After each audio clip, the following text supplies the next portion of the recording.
The man had made his opinion about Endrith, as well as all other outsiders to the Legion, clear on past missions.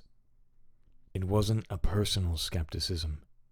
Endrith simply represented something that Faylor did not trust, someone outside the Legion.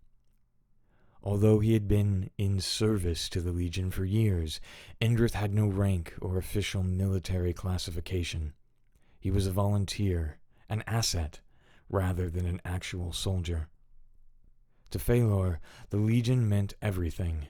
It was his life. He had survived more than one harrowing defeat in past companies before coming under Morven's command.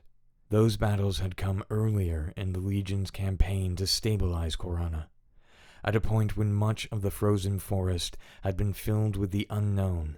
As such, to Faylor, all unknowns and outsiders of any kind weren't to be trusted.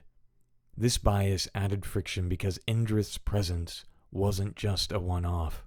The High Elf had served under Morven longer than Faylor himself had, as the man had been deployed under other commanders before joining this company. Despite this, Faylor was a useful part within any unit.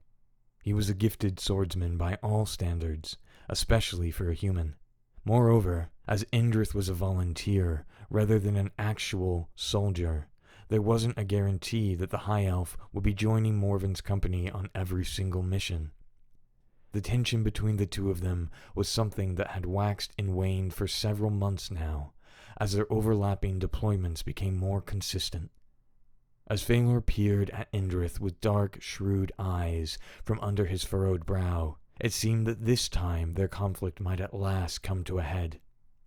The chainmail under his uniform clinked as he walked forward to where the High Elf stood over the set of tracks. "You say the tracks aren't from the north, but we're not from the north.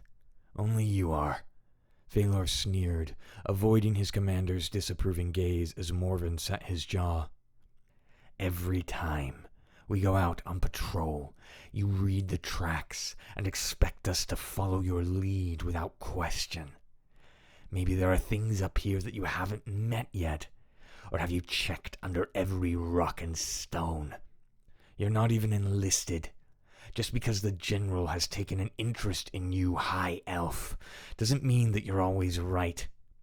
The rest of the company may wait on your every word, Tanas Mataran Velas, but I do not.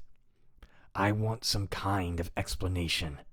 I want proof."